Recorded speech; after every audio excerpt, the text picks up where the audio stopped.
beggar in the old town. One day I'm gonna break my teeth, crashing down against the lamplight in the street.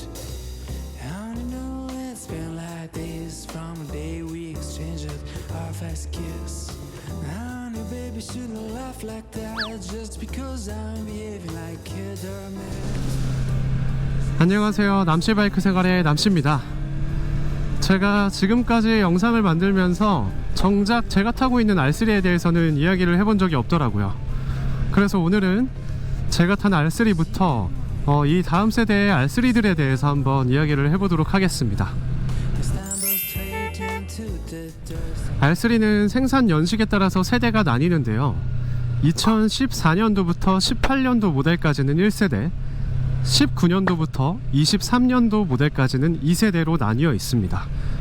그리고 그 다음부터는 3세대라고 이야기를 하는지 모르겠으나 25년식 모델부터 한 번 더 페이스리프트가 진행이 되어 있습니다. 제가 R3에 대해서 찾아본 결과 제가 타고 있는 이 구형 R3부터 지금 나와 있는 R3까지 모두 다 같은 엔진을 사용하고 있다고 합니다. 그래서 구형 R3를 타는 사람의 입장으로서는 반가운 이야기일 수 있겠고요. R3의 엔진은 321cc의 배기량을 가지고 있습니다. 그리고 RPM 영역이 고RPM 영역에서 이 주행이 이루어지는 바이크라서 실제로 야마 사이트에 들어가 봐도 이 친구는 슈퍼스포츠 바이크 장르로 이렇게 구분이 되어 있더라고요. 그래서 최대 출력은 1750rpm에서 42마력, 그러니까 말 42마리가 끄는 정도의 힘을 1750rpm에서 낼 수가 있다. 그럼 진짜 꽤나 괜찮은 정도의 출력이거든요.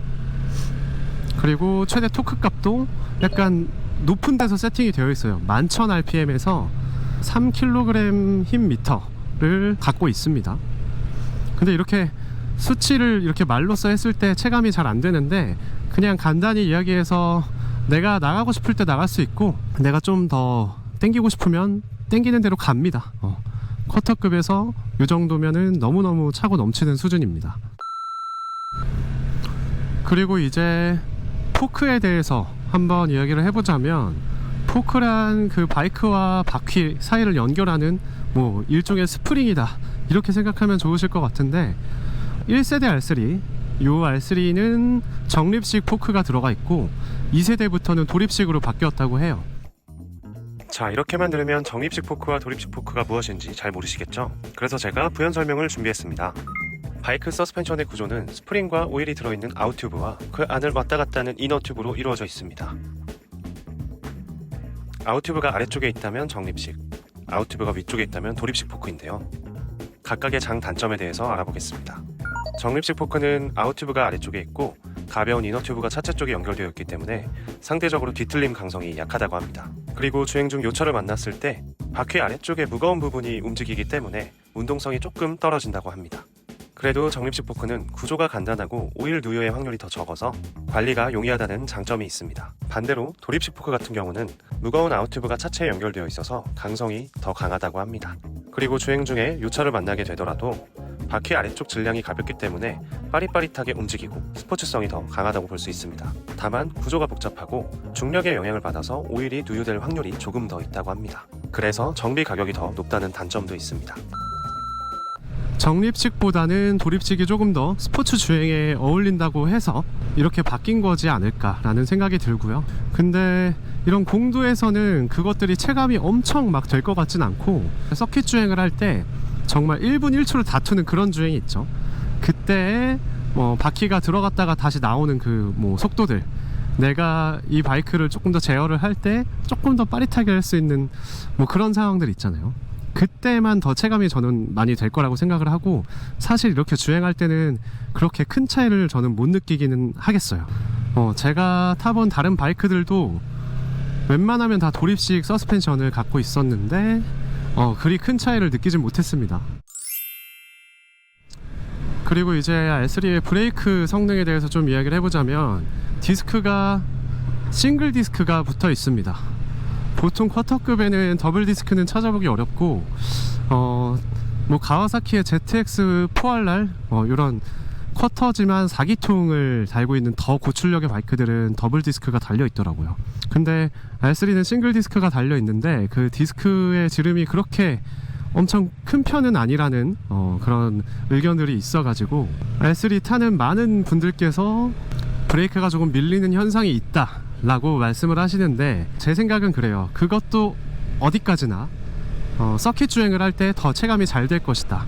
공도 주행할 때는 밀리는 상황이 온다라면 엄청 속도를 많이 내다가 이제 갑자기 브레이킹을 할 때 그런 게 조금 더 체감이 될 텐데, 그건 좀 위험하니까.